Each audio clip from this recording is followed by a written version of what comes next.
Кыргызстанда мыйзам 2017-жылы кабыл алынып, 2018-жылдан баштап ишке ашкан, колдоп берип, жогорку соттун жардамы менен соттор медиацияга окутулушту. Адан кийин болсо бир кийинки соттордо медиаторлордун кабинети ачылды. Соттор мыйзамда көрсөтүлгөн бир кандай талаш тартышта соттор болсо ушул талаш тартышты сүйлөшүү жолу менен медиация аркылуу чечкенге мүмкүнчүлүк бар болсо, сот болсо милдеттүү түрүндө тараптарды жөнөтөт маалыматтык жолугушууга.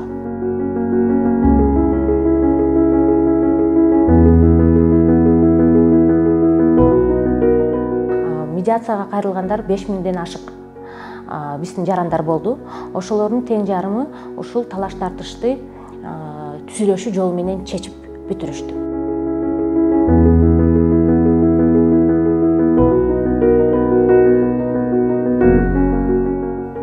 Биз эл аралык уюмдардын колдоосу менен бир канча мындай долбоорлорду ишке ашырдык. Ошо ийгиликтүү долбоордун бири бул болсо медиация кызматын айыл өкмөттөрүнүн алдында ачуу. 2021-2022 ошол долбоорду ишке ашырып, 25 айыл өкмөттүн алдында ошондой медиация кызматтары ачылды. Ошонун бүгүнкү күндө туруктуу иштеп келгендери бул 11. Бир кандай талаш тартыш башталды. Алыскы айылда. Алыскы ошол башталганда өзү талаш тартыш жарадай да. Кичинекей жарадан башталды. Ошол жараны ошол замат мындай дарылап койсоң, ал чоң булжыраган көйгөйгө айланбайт да. Кичинекей айылда ошол жара башталды. Талаш тартыш. Ошол жектеги кишилер бири менен сүйлөшкөнгө биринчиден аракет жасап көрүштү. Бирок ал ишке алып барбады. Себеби болсо жанагы терс эмоциялар. Мага катуу сүйлөп койду, мени капа кылып койду, ачууланганда мени сени сөгүп койду, же дагы бир кандай терс эмоцияларга алдырып сүйлөшкүсү келбей калгандыр.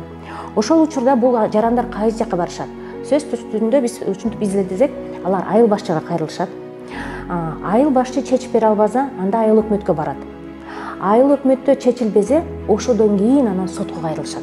Ошодон кийин анан адвокаттарды издей башташат. Сотко кайрылабыз же милицияга кайрылабыз. Ошондо биз ушул логика менен кетип атканда мынтип ойлодук. Анда ар бир айылда биз медиация кызматын ачканга мүмкүнчүлүк жок.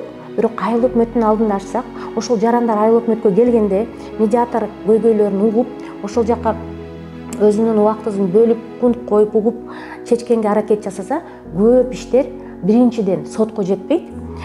Адан дагы биринчиден болсо негизи ынтымак болот.